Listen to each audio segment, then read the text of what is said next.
Good morning friends. आपण आता आपल्या पॉलिटीच्या अभ्यासक्रमाचा पुढचा टॉपिक आहे लोकसेवा. तर त्याबद्दलची माहिती घेऊया. याच्यामध्ये मुख्यतः आपल्याला लोकसेवांचे प्रकार, लोकसेवांच्या बाबतीत असलेल्या महत्वाच्या तरतुदी आणि लोकसेवांशी संबंधित असलेले दोन महत्वाचे आयोग म्हणजे यूपीएससी आणि स्टेट पीएससी, तर यांचा आपल्याला अभ्यास करायचा आहे. तर तो एक क्रमाक्रमाने आपण बघूया. लोकसेवा घटनेमध्ये याला इंग्लिशमध्ये पब्लिक सर्व्हिसेस असं म्हटलेलं आहे. पब्लिक सर्व्हिसेस, मराठीमध्ये आपण एकतर त्याला नागरी सेवा असाही शब्द वापरतो, किंवा सार्वजनिक सेवा असा शब्द वापरतो, किंवा लोकसेवा असा शब्द वापरतो. तर लोकसेवा हा पण एक जास्त प्रसिद्ध शब्द आहे. तर त्यानुसार आपण ह्या पॉइंट्स आणि चॅप्टरचा अभ्यास करूया. तर लोकसेवांची ही तीन उदाहरणं किंवा तीन गट करण्यात आलेले असतात. आधी थोडासा कॉन्टेक्स्ट लक्षात घ्या. बघा, देशात लोकशाही आहे असं आपण म्हणतो. लोक आपल्यावर राज्य करण्यासाठी आपलेच प्रतिनिधी निवडून देतात अशी व्यवस्था झाली. म्हणजे आपण आपले आमदार किंवा खासदार आपले प्रतिनिधी म्हणून निवडून देतो. आमदार किंवा खासदार तिकडे दिल्लीला किंवा मुंबईला गेल्यानंतर मात्र निम्म्यापेक्षा जास्त म्हणून सभागृहात निवडून आलेले आमदार किंवा खासदार किंवा त्यांचा पक्ष त्या ठिकाणी शासन स्थापन करतो आणि त्यांच्यातल्या काही लोकांना मंत्री बनवतो. आणि आता मंत्र्यांनी संपूर्ण देशाचा राज्यकारभार किंवा राज्याचा राज्यकारभार करून लोकांसाठी काम करायचं असतं, हे त्याचं स्वरूप झालं. पण लोकांमधून निवडून आलेले जे कोणी मंत्री असतात ते मंत्री मात्र त्यांना ज्या मंत्रालयाचा कार्यभार दिला जातो त्या संबंधित विषयाशी जे काही विषय आहेत त्यांना त्याबद्दलचा काही अनुभव असेलच, अभ्यास असेलच याची गॅरंटी नाही. मग अशा मंत्र्यांना मदत करण्यासाठी लोकांमधूनच आता काही लोक निवडली पाहिजे. ती मात्र निवडून देण्याच्या पद्धतीतून निवडायची नाहीये. जे राज्यकारभार करणार ते निवडून देतील, लोक जोपर्यंत त्यांना ठेवणार तोपर्यंत ठेवतील, नाहीतर ते निघून जातील. पण त्यांना मात्र जी कामं करणं अपेक्षित आहे ती करण्यासाठी त्यांना जास्त केपेबल, अनुभवी आणि कायम त्या गोष्टींचं काम करतील अशा प्रकारची माणसं हवी आहेत. तर ही माणसं ज्या पद्धतीने घेतली जातात त्यांना आपण लोकसेवा असं म्हणतो. म्हणजे त्या सगळ्या पदांना मिळून आपण लोकसेवा, तर त्या सगळ्या यंत्रणेला मिळून आपण पब्लिक सर्व्हिस असं म्हणत असतो. त्यामुळे ह्या सगळ्या सेवा या कुठल्या तरी मंत्रालयाच्या अधीन काम करत असतात, केंद्राच्या असो किंवा राज्याच्या असो. आणि त्यांचं विभाजन, मग अशा सगळ्या सेवांचं विभाजन आपण तीन गटामध्ये करत असतो. अखिल भारतीय सेवा किंवा आपण ऑल इंडिया सर्व्हिसेस म्हणतो. या झाल्या केंद्रीय सेवा, याला आपण सेंट्रल सर्व्हिसेस म्हणतो. आणि या झाल्या राज्यसेवा, म्हणजे याला आपण स्टेट सर्व्हिसेस असं आपण म्हणतो. केंद्रीय सेवा आणि राज्यसेवा यांचा अर्थ त्या नावातच आहे. ज्या सेवा 100% केंद्र सरकारच्या अधीन राहून काम करतात, म्हणजे त्या सेवा आणि त्या सेवांवरची सगळी पदं आणि काम करणारी माणसं, म्हणजे त्यांच्या निवडीपासून, नियुक्तीपासून तर त्यांच्या रिटायरमेंट नंतर त्यांचं पेन्शन देण्यापर्यंत ह्या सगळ्या गोष्टी जर समजा केंद्राच्या अधिकार क्षेत्रात येत असतील तर त्या सेवांना आपण केंद्रीय सेवा म्हणतो. उदाहरणार्थ रेल्वेचे कर्मचारी असेल, किंवा बँकेमधल्या म्हणजे सरकारी बँकांमधले कर्मचारी असतील, किंवा पोस्ट ऑफिस मधले कर्मचारी असतील, टेलिग्राफ मधले कर्मचारी असतील, एअर इंडिया होती पूर्वी तिच्यामधले कर्मचारी असतील, तर हे सगळे केंद्र सरकारचे झाले. किंवा HPCL, BPCL सारख्या कंपन्यांमध्ये काम करणारे असतील, ONGC मध्ये काम करणारे असतील, तर ते केंद्रीय सेवांमध्ये येतील. आणि ज्या काय म्हणूया की ज्या सेवा 100% राज्य सरकारच्या अधीन येतात त्यांना मात्र आपण राज्यसेवा असं म्हणतो. म्हणजे त्यांच्या रिक्रुटमेंट पासून, त्यांच्या निवडीपासून तर त्यांच्या पगार पेन्शन पर्यंत सगळ्या गोष्टी राज्य शासन मार्फत केल्या जातील. पण ज्या सेवा मात्र केंद्र आणि राज्य दोघांना कॉमन असतात त्या मात्र या अखिल भारतीय सेवा या गटामध्ये येतात. मग केंद्र आणि राज्यांना कॉमन याचा अर्थ काय झाला की त्यांच्या रिक्रुटमेंट पासून त्यांच्या पगार पेन्शन पर्यंत जे काही वेगळ्या गोष्टी येतात त्यांच्यापैकी काही गोष्टी केंद्र सरकार मार्फत केल्या जातात आणि काही गोष्टी मात्र राज्य सरकार मार्फत केल्या जातात. म्हणून आपण त्यांना दोघांना कॉमन असलेल्या सेवा त्यांना आपण अखिल भारतीय सेवा, ऑल इंडिया सर्व्हिस या गटात घेत असतो. मग पहिल्यांदा आपण यांच्याबद्दलचे डिटेल्स बघूया आणि मग घटनेमध्ये सांगितलेल्या गोष्टी बघूया. तर अखिल भारतीय सेवा मग अर्थ काय होतो, तर केंद्र आणि राज्यांना सामायिक म्हणजे कॉमन असलेल्या सेवा अखिल भारतीय सेवा म्हणून ओळखल्या जातात. म्हणजे याचा अर्थ त्या सेवांचे जे सदस्य असतात हे सदस्य केंद्र तसेच राज्य शासनांखालील उच्च पदे धारण करतात. दोन्ही ठिकाणी कॉमन आहेत. मुख्यतः ते राज्य शासनाच्या उच्च पदांवर त्यांची रिक्रुटमेंट केली जाते किंवा पोस्टिंग त्यांना दिली जाते. त्याचप्रमाणे काही वेळा मात्र त्या केंद्राच्या उच्च पदांवर सुद्धा त्यांची भरती केली जाऊ शकते. हा पॉईंट झाला. म्हणून दोघांना कॉमन आणि दोघांची उच्च पदस्थ किंवा उच्च पद त्या सेवेतल्या सदस्यांना उपलब्ध होतात. आणि सध्या अशा मात्र 3च सेवा आहेत. सध्या 3 सेवा आहेत. IAS, IPS आणि IFS. इंडियन ऍडमिनिस्ट्रेटिव्ह सर्व्हिस किंवा भारतीय प्रशासकीय सेवा, इंडियन पोलीस सर्व्हिस म्हणजे भारतीय पोलीस सेवा, आणि इंडियन, आता इथला IFS 2 प्रकारच्या सेवा आहेत. एक इंडियन फॉरेस्ट सर्व्हिस आणि इंडियन फॉरेन सर्व्हिस. त्यापैकी इंडियन फॉरेन सर्व्हिस ही एक सेंट्रल सर्व्हिस आहे. अखिल भारतीय सेवा म्हणून असलेली ही सेवा मात्र कोणती आहे? इंडियन फॉरेस्ट सर्व्हिस आहे, म्हणजे भारतीय वन सेवा. तर ह्या सेवा नव्याने निर्माण करण्यात आलेल्या नाहीत. पूर्वीच्याच सेवांना भारताच्या स्वातंत्र्यानंतर असं त्यांचं नाव बदलवण्यात आलंय. म्हणून पूर्वी ICS होती, इंडियन सिव्हिल सर्व्हिस म्हणून. 47 मध्ये तिचंच रूपांतर IS मध्ये करण्यात आलं. आणि पूर्वी इंडियन पोलीस म्हणून होती, तिचं रूपांतर 47 मध्ये IPS मध्ये करण्यात आलं. पण ही मात्र पूर्वी अखिल भारतीय सेवा म्हणून नसलेली सेवा, म्हणून अखिल भारतीय सेवा या नात्याने ती मात्र क्रिएट करण्यात आली 1966 मध्ये, असा अर्थ झाला. तर ही सेवा क्रिएट जेव्हा करण्यात आली त्याचा निर्णय मात्र 63 मध्ये घेण्यात आला होता. तर त्याबद्दलचे एक डिटेल बघा.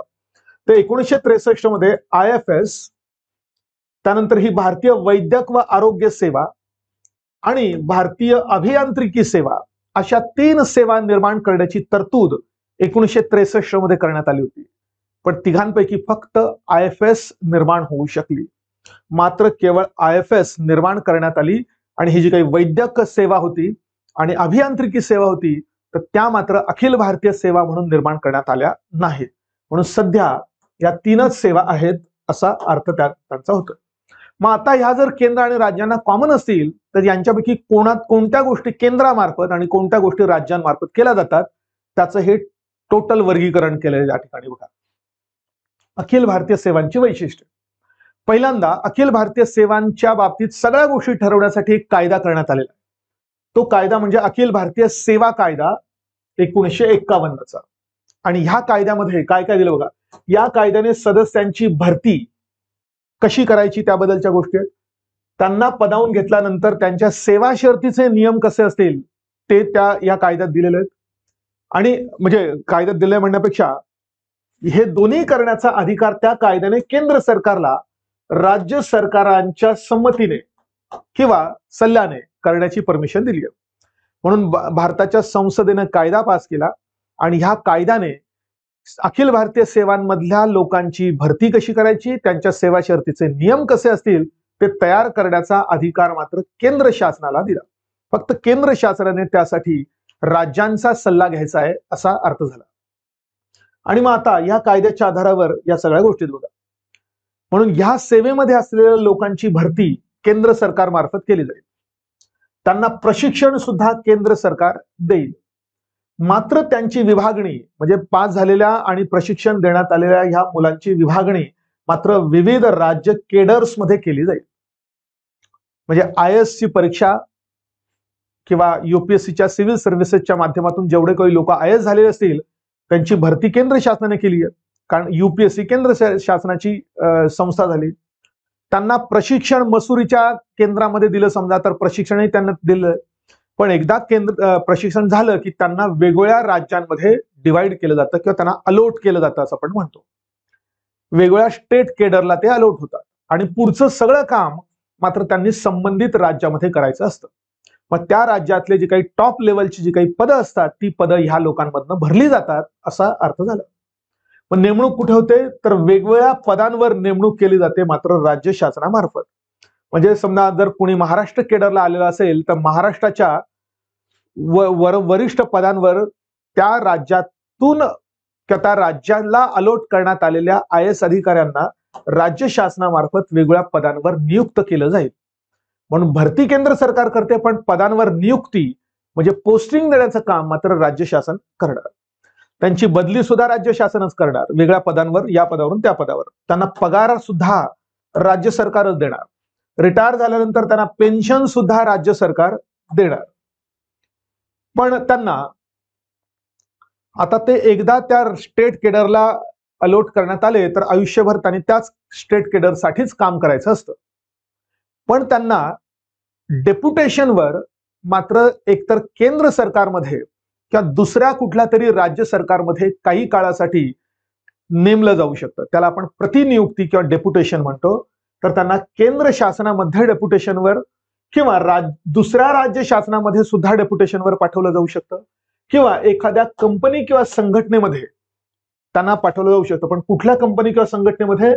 केंद्र किंवा इतर राज्याच्या पूर्ण किंवा अंशतः मालकीच्या असलेल्या केंद्र किंवा कुणाच्या बघा, म्हणजे केंद्र शासनाच्या कंपनीच्या मालकीची असेल कंपनी तर तिथे डेप्युटेशनवर पाठवलं जाईल किंवा दुसऱ्या कुठल्या तरी राज्य शासनाच्या मालकीच्या कंपनीमध्ये सुद्धा त्यांना डेप्युटेशनवर पाठवलं जाऊ शकतं.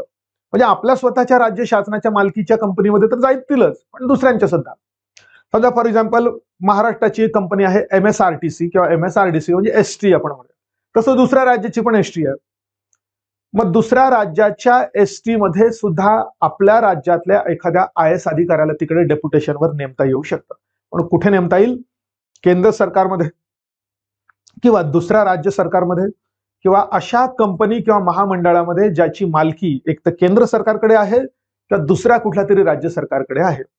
पण नियमानुसार अशी प्रतिनियुक्ती मॅक्सिमम 5 वर्षासाठीच करता येऊ शकते. 5 वर्षात मात्र दोनदा नियुक्ती होऊ शकते. 2 राज्यांमध्ये काही वर्ष 2 वर्ष एका राज्यात, 3 वर्ष दुसऱ्या राज्यामध्ये असं करता येऊ शकतं.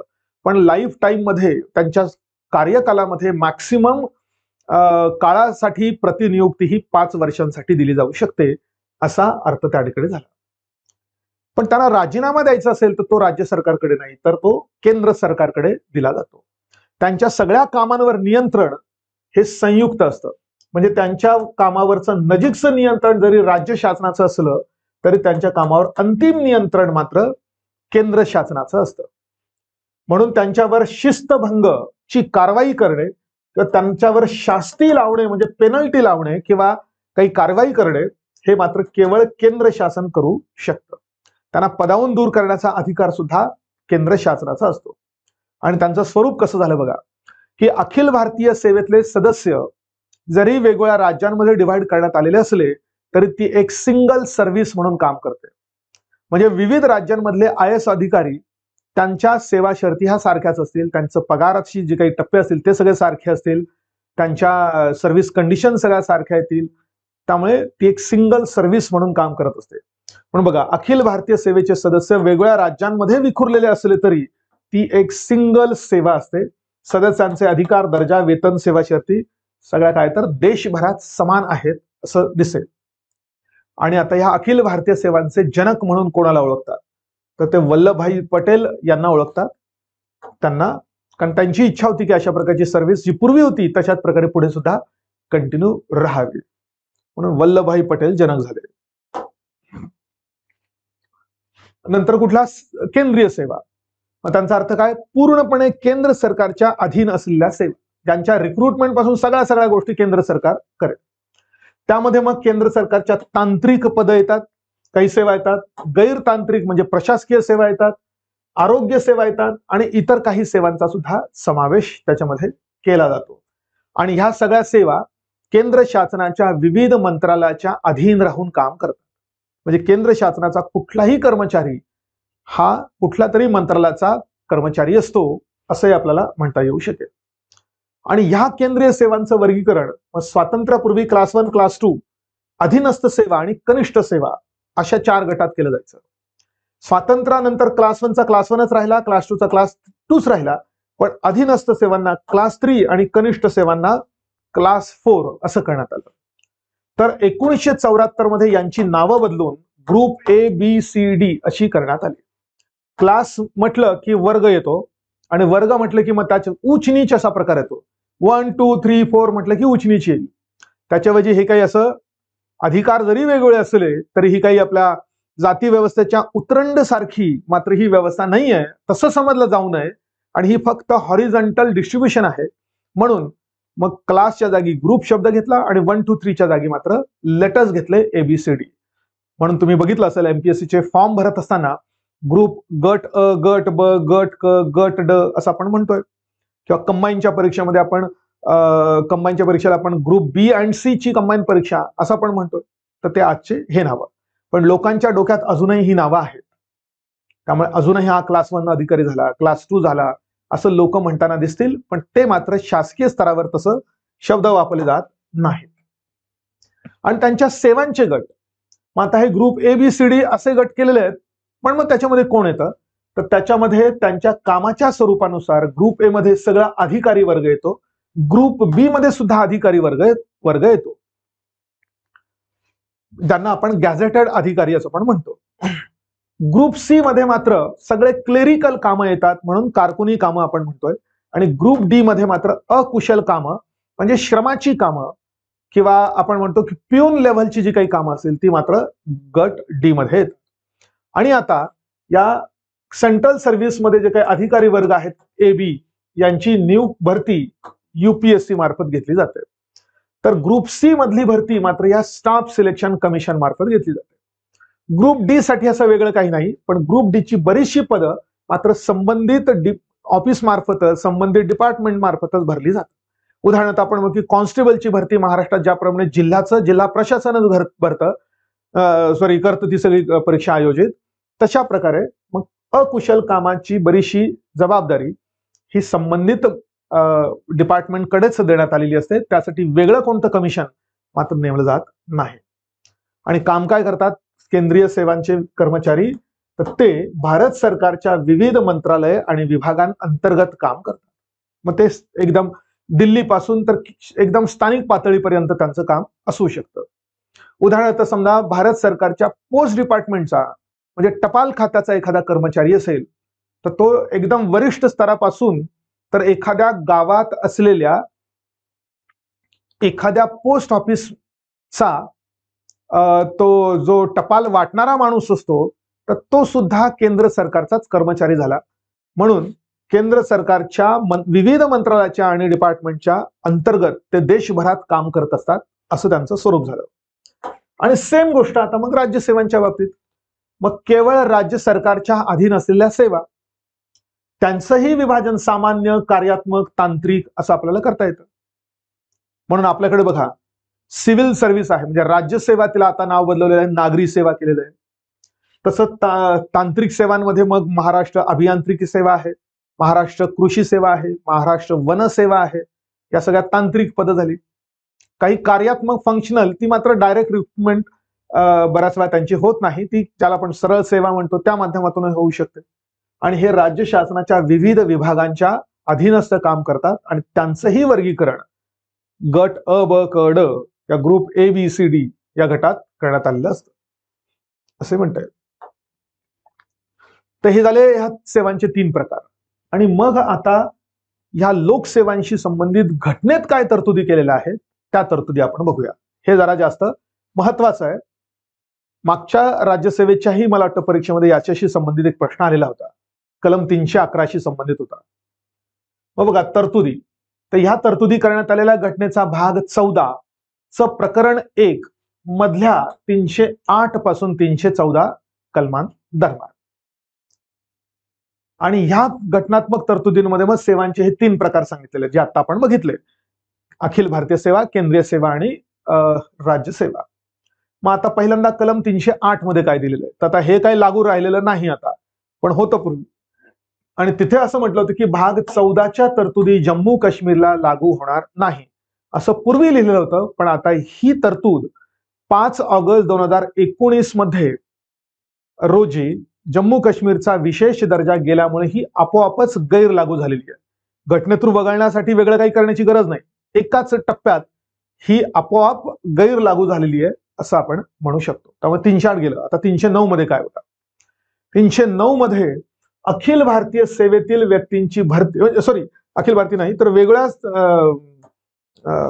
सेवांमधली भरती आणि त्या सेवेमधल्या लोकांच्या सेवा शर्ती कोण ठरवेल याबद्दलची तरतूद त्या ठिकाणी दिली. एकदम सिंपल तरतूद आहे, आपल्याला चांगली लगेच लक्षात येईल. बघा काय म्हटलंय, संसद कायद्याद्वारे केंद्राच्या नियंत्रणाखाली लोकसेवा आणि पदांच्या भरती आणि सेवा शर्तीचं नियमन करू शकेल. म्हणजे केंद्राच्या नियंत्रणाखालील ज्या सेवा आहेत, ज्यामध्ये अखिल भारतीय सेवा पण आल्या आणि केंद्रीय सेवा पण आल्या, म्हणजे केंद्राच्या नियंत्रणाखालील for example all India services and central services, या लोकसेवा आणि या लोकपदांच्या भरतीबद्दल आणि सेवा शर्तीचे नियमन म्हणजे त्याच्याबद्दलचे रूल्स रेग्युलेशन्स कायदे हे कोण ठरवेल? तर संसद ठरवू शकेल. आणि राज्यसेवेच्या बद्दलचे कायदे करण्याचा अधिकार कोणाला असला पाहिजे? मग राज्य विधानमंडळाला असला पाहिजे. म्हणून राज्य विधानमंडळ कायद्याद्वारे राज्याच्या नियंत्रणाखालील कोणतीही लोकसेवा आणि पदांची भरती आणि सेवा शर्ती यांचं नियमन करू शकेल असा अर्थ झाला. पण आता भरती आणि सेवा शर्ती या दोन शब्दांमध्ये कशाचा समावेश होईल ते मात्र पुढे दिलेलं आहे. म्हणजे भरती म्हणजे फक्त आपल्याला माहिती असलेली तेवढी भरती असं नसून या कलमात भरती या शब्दात पुढील सगळ्या गोष्टी येतील असंही सांगितलंय. मग काय काय येईल? भरतीमध्ये नेमणूक येईल, त्यांची निवड येईल, सिलेक्शन येईल, प्रतिनियुक्ती डेप्युटेशन वर हे करणे हे पण त्याच्यातच येईल, त्यांना पदोन्नती देणे हे सुद्धा भरती या शब्दामध्ये असल्याचं मानलं जाईल, त्यांची बदली करणे हे सुद्धा भरती याच्यामध्ये येईल. म्हणून संसद कायद्याद्वारे ह्या सेवेतल्या व्यक्तींच्या ह्या सगळ्या गोष्टी कायद्याद्वारे निश्चित करू शकेल असा त्याचा अर्थ झाला. आणि सेवा शर्तीमध्ये कोणत्या कोणत्या सेवा शर्ती? तर मग त्यांचे पगार, त्यांचे भत्ते, पदावर असलेल्या लोकांच्या पगार वाढ, रजा, पदोन्नती, सेवामुक्ती, शिस्तभंग कारवाई, सुट्ट्या, कामाचे तास, पेन्शन, प्रॉव्हिडंट फंड, त्यांना द्यावायची ग्रॅच्युइटी याबद्दलचे सगळे नियम आता त्या सेवा शर्ती या शब्दामध्ये येतील. सेवा शर्ती म्हणजे एवढ्या सगळ्या सेवांशी संबंधित असलेल्या शर्ती असा अर्थ झाला. तर एवढं फक्त कलम 310 मध्ये 309 मध्ये म्हटलेलं आहे. काय म्हटलंय? केंद्राच्या नियंत्रणाखालील सेवा आणि पदांवरच्या भरती आणि सेवा शर्ती संसद ठरवेल आणि राज्याच्या सेवा आणि पदांवरच्या लोकांच्या भरती आणि सेवा शर्ती राज्य विधानमंडळामार्फत ठरवल्या जाईल. ते एकदम सिंपल होतं. आता मात्र कलम 310 आहे, ते पण सिंपलच आहे. खरा अभ्यास 311चा आहे. मग आता 310 काय म्हणतो का? ज्याच्यामध्ये पदावधी बद्दल सांगितलेलं आहे आणि पदावधीशी संबंधित एक तत्व सांगितलेलं आहे ज्याला आपण मर्जीचं तत्व असं आपण म्हणतो. तिथे शब्द लिहिलेला नाही पण आपण त्या अभ्यासातून त्याला आपण मर्जीचं तत्व असा शब्द आपण वापरतो.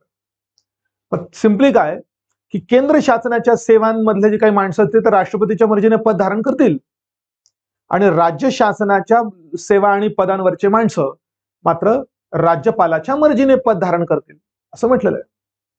पण आता कोण कोण राष्ट्रपतीच्या मर्जीने पद धारण करणार ते इथे मी डायग्रामॅटिक लिहिलंय, एकदम सिंपल साधं लक्षात येईल बघा.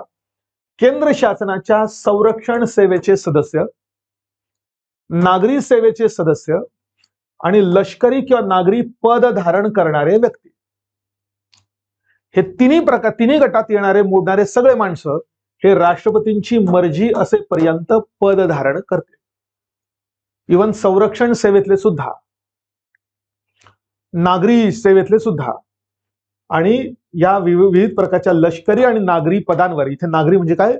लोकसेवा आपण म्हणतोय, म्हणून लोकसेवेचे सदस्य या सगळ्यांना मिळूनच लोकसेवा म्हणतात म्हणून आपण त्याला सिव्हिल सर्व्हिसेस असा शब्द त्या ठिकाणी वापरतोय.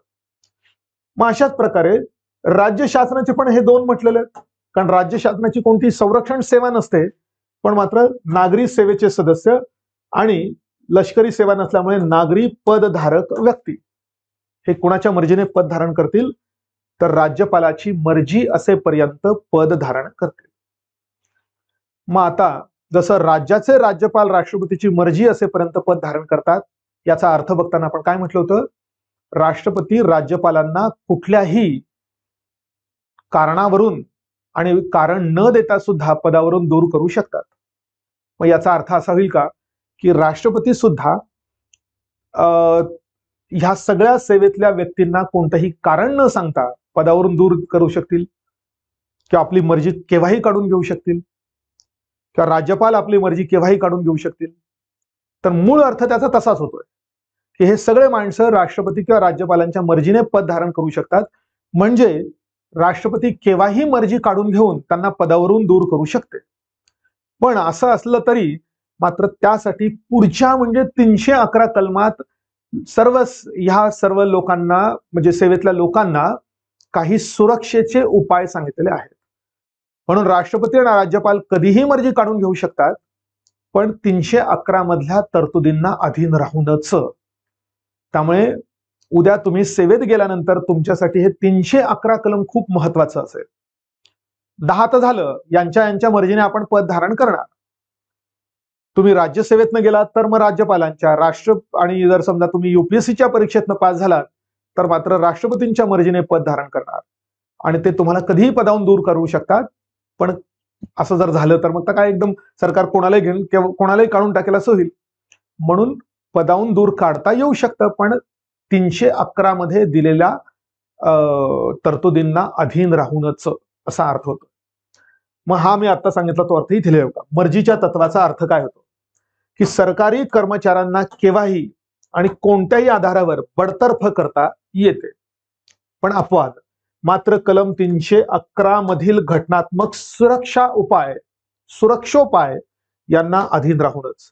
म्हणून कलम 311 मध्ये ह्या सगळ्या लोकांना घटनेनंच काही सुरक्षा उपाय उपलब्ध करून दिलेले आहेत, त्यांना डावलून करता येणार नाही असा अर्थ त्या ठिकाणी होतोय. मग हे कोणते ते आता कलम 311 मध्ये दिले. त्याचं टायटल का बघा, नागरी सेवकास बडतर्फ करण्याशी संबंधित किंवा पदावरून दूर करण्याशी संबंधित किंवा त्यांचं पदावतन करण्याशी संबंधित असा अर्थ झाला. 3 कोणत्या गोष्टींची तरतूद आहे बघा. नागरी सेवकांना बडतर्फ करणे, त्याला इंग्लिश मध्ये म्हटलेलं आहे त्यांना पदावरून दूर करणे, रिमूव्ह, म्हणून यांना डिसमिस म्हटलेलं आहे.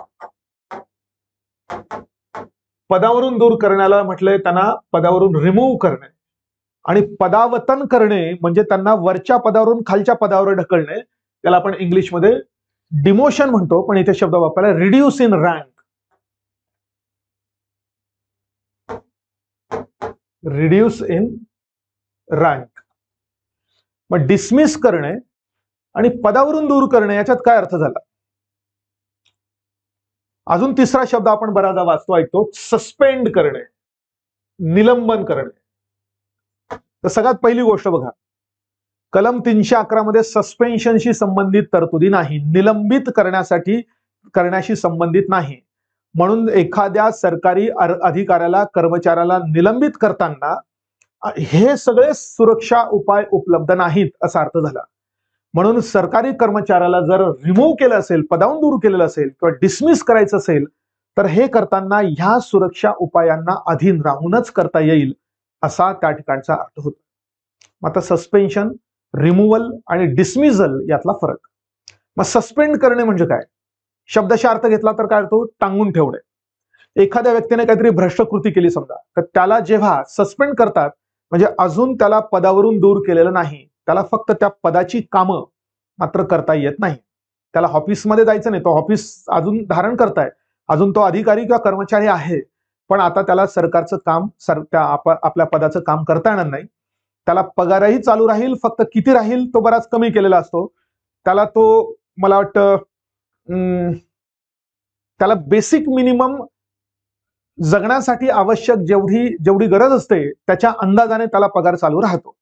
म्हणजे अजून तो सरकारी कर्मचारीच आहे, फक्त त्याला त्या कर्मचाऱ्याला फक्त काय सस्पेंड केलंय म्हणजे शब्दशः अर्थ टांगून ठेवलेलं आहे. आता टांगून ठेवल्यानंतर तिथे सोडायचं का बाहेर फेकायचं हे पुढच्या सगळ्या लिगल कायद्यावर आधारित असेल. म्हणून तो अजूनही कर्मचारी आहे, फक्त त्याला ऑफिशियल काम करण्याची संमती नाही आणि त्याला एकदम बेसिक मिनिमम जगण्यासाठी आवश्यक असलेले तेवढे पैसे मिळू शकतात. शकतीलच नाही, ते सगळं सरकारच्या मर्जीवर आहे, म्हणून शकतात असं म्हणूया.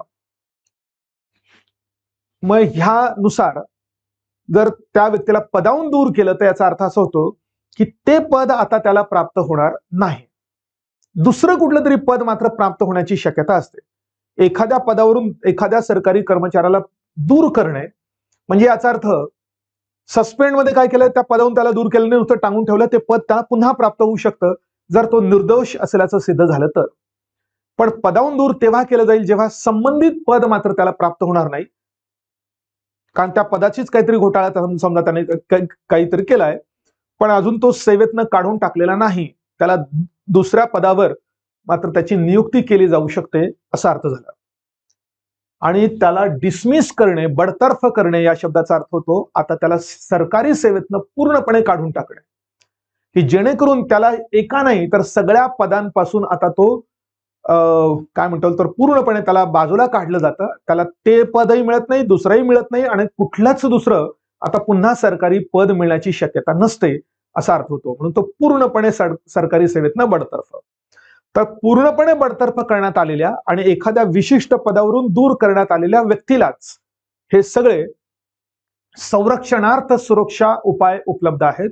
ज्याला सस्पेंड करण्यात आलेलं आहे त्याला मात्र हे उपाय उपलब्ध नाहीत. आणि हाच प्रश्न मला वाटतं राज्यसेवेच्या पूर्वपरीक्षेला आला होता असा त्या ठिकाणचा अर्थ होतो.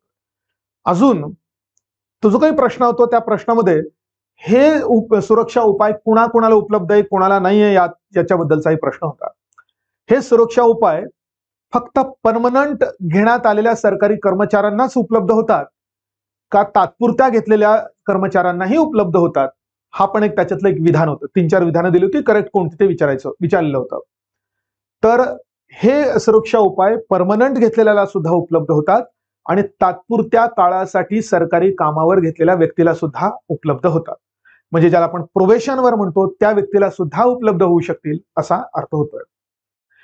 आणि अजून एक विधान होतं त्याच्यात, हे सुरक्षा उपाय मात्र सरकारच्या मालकीच्या संस्थांमध्ये म्हणजे महामंडळांमध्ये काम करणाऱ्या व्यक्तींना मात्र उपलब्ध होत नाही, त्याच्याशी संबंधित विधान होतं. म्हणजे सरकारच्या कर्मचाऱ्यांना उपलब्ध होतं पण सरकारी कंपन्यांमध्ये काम करणाऱ्या कर्मचाऱ्यांना हे सुरक्षा उपाय उपलब्ध होणार नाही. म्हणजे फॉर एक्झाम्पल एखादा HPCL BPCL मध्ये काम करतो, एखादा SBI मध्ये काम करतो, एखादा रेल्वेमध्ये, रेल्वे ही सरकार झालं, रेल्वे पोस्ट डिपार्टमेंट हे सरकारचाच भाग झाला, सरकारच्या मालकीच्या नाही म्हणता येणार आपल्याला, त्या डायरेक्ट सरकारच आहे. पण समजा कोणी BSNL मध्ये काम करत असेल किंवा पूर्वीच्या एअर इंडियामध्ये काम करत असेल तर त्या सरकारच्या वेगळा कायदा पास करून निर्माण झालेल्या संस्था आहेत, त्यांना मिळणारा पगार हा भारत सरकारच्या संचित निधीतून मिळत नाही, त्या सरकारी कंपनीचा जो काही निधी असेल त्यातनं त्यांना प्राप्त होतात. त्यामुळे they are not direct government employees असं म्हटलेलं आहे. सेमी गव्हर्नमेंट फार फार तर आपल्या भाषेत म्हणता येईल. म्हणून हे सुरक्षा उपाय त्यांना उपलब्ध नाही असा अर्थ होतो. मग हे झाल्यानंतर आता हे डिटेल्स बघा. तर हे जे आपण म्हटलंय की हे सगळे कर्मचारी राष्ट्रपती किंवा राज्यपालांच्या मर्जीने पद धारण करतात, तर त्या मर्जीच्या तत्वाला मात्र हे 2 अपवाद सांगण्यात आलेले आहेत. पहिला अपवाद, कोणत्याही नागरी सेवकाला त्याची नियुक्ती करणाऱ्या प्राधिकाऱ्यापेक्षा दुय्यम असलेल्या प्राधिकाऱ्यामार्फत बडतर्फ किंवा पदावरून दूर केले जाणार नाही. म्हणजे कुठल्याही नागरी सेवकाला समजा बडतर्फ करायचं असेल किंवा पदावरून दूर करायचं असेल तर त्याला त्याची नियुक्ती करणाऱ्या प्राधिकाऱ्यापेक्षा कनिष्ठ असलेल्या प्राधिकाऱ्याद्वारे त्याला बडतर्फ केलं जाणार नाही. हा एक प्रकारचा मर्जीच्या तत्वाचा अपवाद झाला. म्हणजे त्याला बडतर्फ किंवा पदावरून दूर एक तर त्याला नियुक्त करणाऱ्या व्यक्ती म्हणजे त्या व्यक्तीमार्फत किंवा त्याच्या वरच्या व्यक्ती किंवा प्राधिकाऱ्यामार्फतच हे केलं जाईल. म्हणजे खालच्या वर्गात खालच्या कनिष्ठ पदावर असलेला माणूस वरिष्ठ पदावर असलेल्या व्यक्तीला काही पदावरून दूर करू शकणार नाही असा हा अर्थ झाला. आणि दुसरं जास्त महत्वाचं आहे, नागरी सेवकास चौकशीशिवाय, मर्जीच्या तत्वाला अपवाद आहे, केव्हाही दूर करता येईल पण चौकशी केल्याशिवाय नाही, चौकशीशिवाय बडतर्फ किंवा पदावरून दूर किंवा त्याचं पदावतन केलं जाणार नाही. आणि अशा चौकशी दरम्यान त्याला दोषारोपाची माहिती पण दिली जाईल आणि त्याची बाजू मांडण्याची पर्याप्त संधी पण दिली जाईल. म्हणजे त्याला राष्ट्रपती आणि राज्यपालांनी पदावरून दूर करताना किंवा ह्या सगळ्या गोष्टी करताना त्याला त्याच्यावर काय दोषारोप लावलेला आहे, दोषाचा आरोप लावलेला आहे ते सांगितलं गेलं पाहिजे. नाहीतर काय नाही, तुला उद्यापासून पदावरून दूर असं नाही करता येणार, ते तर नैसर्गिक न्यायाच्या तत्वाचं उल्लंघन होऊन जाईल. म्हणून दोषारोपाची माहिती दिली जाईल आणि आपली बाजू मांडण्याची संधी पण कशी अर्धवट अशी वरवरची थातूर मातूर नाही, पर्याप्त संधी दिली जाईल. आणि आता पुढचे डिटेल्स, हे संरक्षण कुणाकोणाला उपलब्ध आहे, दोषारोपाची माहिती देणं म्हणजे काय, बाजू मांडण्याची पर्याप्त संधी म्हणजे काय, याचे डिटेल्स याच कलमात पुढे दिलेले. पहिल्यांदा हे संरक्षण कुणाकोणाला उपलब्ध आहे, तर अखिल भारतीय सेवेतल्या सर्व व्यक्तींना उपलब्ध आहे. केंद्राच्या नागरी सेवांचे सदस्य त्यांना उपलब्ध आहे, राज्याच्या नागरी सेवांचे सदस्य त्यांना उपलब्ध आहेत, पण संरक्षण सेवेतील आणि पदांवरील व्यक्तींना उपलब्ध नाहीत. बघा इथे मी क्रॉस केलेला आहे. हा प्रश्न तुम्हाला, ते जो मी प्रश्न म्हटला त्याच्यात हा पण पॉइंट होता. संरक्षण सेवेतील आणि संरक्षण सेवेतले जे काही पद असतील त्या पदांवर भरती झालेल्या व्यक्तींना उपलब्ध नाही. याचं मूळ कारण हे झालं की संरक्षण सेवेतल्या व्यक्तींचं शिस्त हा प्रकार जास्त महत्वाचा असतो. त्यामुळे जर समजा त्यांना हे सगळं संरक्षण दिलं की त्यांना दोषारोप सांगितला, मग त्यांना बाजू मांडण्याची पर्याप्त संधी वगैरे दिली, तर मात्र त्या ठिकाणी सेनेच्या विरुद्ध, शासनाच्या विरुद्ध बंडखोरी निर्माण होणं हा प्रकार जास्त निर्माण होऊ शकतो. आणि जेवढी सेवेतल्या लोकांच्या मनात बंडखोरीची प्रवृत्ती असेल तेवढं मात्र ते आपलं काम निष्ठेनं, कार्यक्षमतेनं करतीलच याची गॅरंटी नाही. मग त्यांना ती 100% निष्ठा त्यांची निर्माण व्हावी यासाठी त्यांना सांगितलं जातं की तुम्हाला कोणतीही बाजू मांडण्याची संमती नाही, तुम्हाला आम्ही जे सांगणार, म्हणजे वरिष्ठ जे सांगणार तेच काम तुम्हाला करायचंय, तुम्हाला त्याचं प्रत्युत्तर देण्याचं किंवा मी नाही करणार असं म्हणण्याचा कुठलाही अधिकार नाही. तरच ती सेना संरक्षणाच्या कामासाठी योग्य बनवू शकते. म्हणून हे अधिकार त्यांना उपलब्ध नाही. आणि मी आताच लिहिलं अजून हे कुणाला उपलब्ध आहेत आणि कुणाला नाही, तर कायमस्वरूपी बरोबरच तात्पुरत्या काळासाठी घेण्यात आलेल्या सेवा कर्मचाऱ्यांनाही उपलब्ध आहेत, पण सरकारच्या मालकीच्या कंपन्यांमधल्या कर्मचाऱ्यांना उपलब्ध नाही. कंपन्यांचे कर्मचारी, सरकारी कंपन्यांचे कर्मचारी, त्यांना मात्र उपलब्ध नाही. आणि अजून आधीच आपण लिहिलंय की ज्यांना निलंबित करण्यात आलेलं आहे त्यांना सुद्धा हे उपलब्ध नाही. सस्पेंड करण्यात आलेल्या व्यक्तींना नाही. हा मुद्दा झाला. आता पुढे त्यांना चौकशी विना बडतर्फ केला जाणार नाही. आपण म्हटलंय ते चौकशी विना बडतर्फ केलं जाणार नाही. यामध्ये किंवा हे संरक्षण काही पुढील बाबतीत लागू होत नाही. म्हणजे ह्या गोष्टींच्या बाबतीत त्यांना चौकशी विना सुद्धा बडतर्फ करता येऊ शकतं. कुठलं बघा, फौजदारी गुन्ह्यात दोष सिद्धी झालेला नागरी सेवक. म्हणजे एखादा नागरी सेवक जर एखाद्या फौजदारी गुन्ह्यात दोष सिद्ध झाला त्याचा, तर त्याला मात्र हे संरक्षण उपलब्ध होणार नाही. उदाहरणार्थ एखाद्या नागरी सेवकाने डायरेक्ट एखाद्या माणसाचा खून करून टाकला आणि त्याला जर हा फौजदारी गुन्ह्यामध्ये त्याचा दोष सिद्ध झाला, तर मात्र त्याला हे एक प्रकारे त्याला हे संरक्षण नाहीये. त्याला डायरेक्ट अटक होईल. थोडक्यात आधी चौकशी मग नंतर अटक असा नाही प्रकार, डायरेक्ट अटक त्याला होऊ शकेल. दुसरं, चौकशी व्यवहार्य नसल्याची खात्री जर बडतर्फ करणाऱ्या अधिकाऱ्याला जर वाटली, म्हणजे त्याला जो बडतर्फ करणारा अधिकारी आहे त्याला जर असं वाटलं की या केसमध्ये चौकशी करणं हे व्यवहार्य नाहीये, योग्य नाहीये, तर चौकशी नाकारली जाऊ शकते.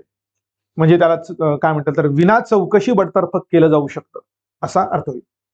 आणि तिसरं, चौकशी राज्याच्या सुरक्षिततेच्या दृष्टीने उचित नसल्याचं राष्ट्रपतींना किंवा राज्यपालांना वाटलं तरी सुद्धा त्याला चौकशी विना बडतर्फ करता येऊ शकतं.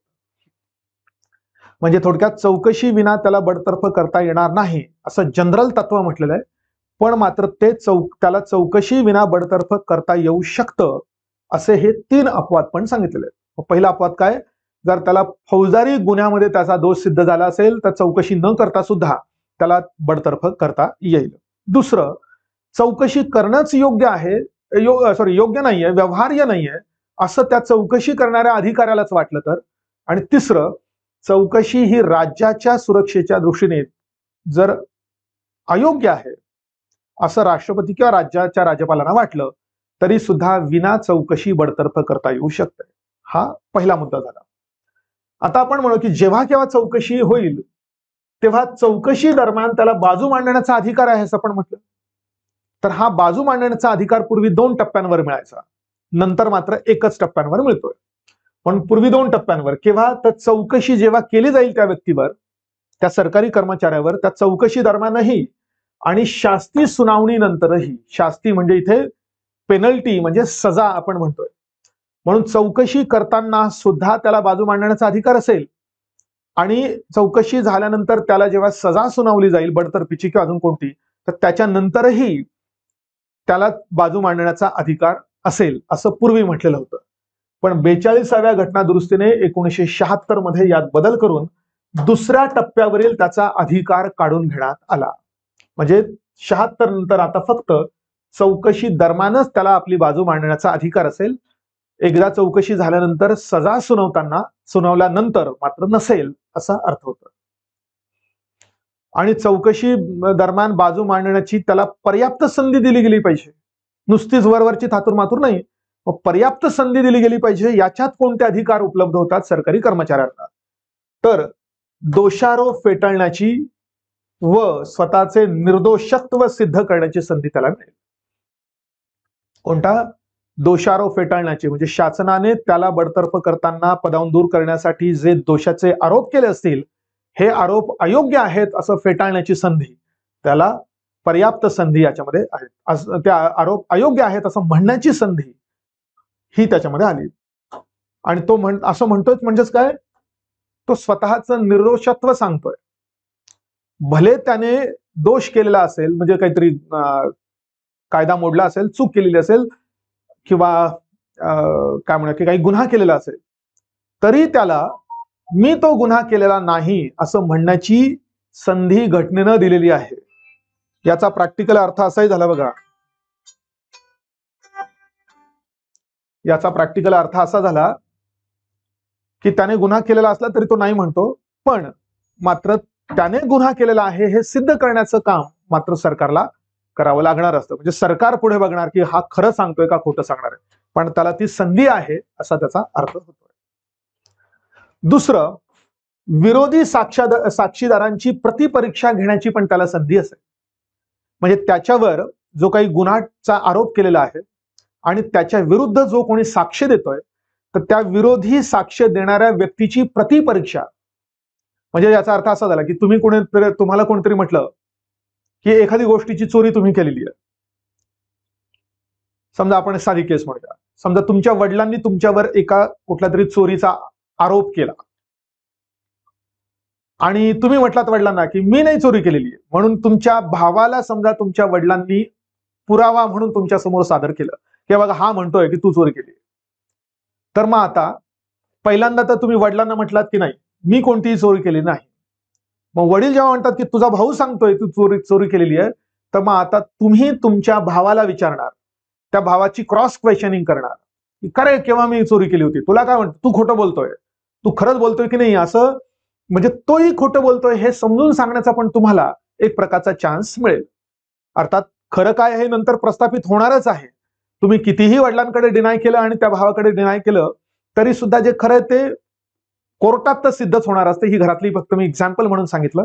पण अशा प्रकारे तुमच्या विरुद्ध सादर करण्यात आलेल्या साक्षीदाराचं क्रॉस क्वेश्चनिंग करून स्वतःचं निर्दोषत्व सिद्ध करण्याचा अधिकार त्या सरकारी कर्मचाऱ्याला असेल. आणि चौकशी अधिकाऱ्याने जी चौकशी केलेली आहे त्या अहवालाची प्रत पाहण्याची संधी सुद्धा तुम्हाला दिली जाईल.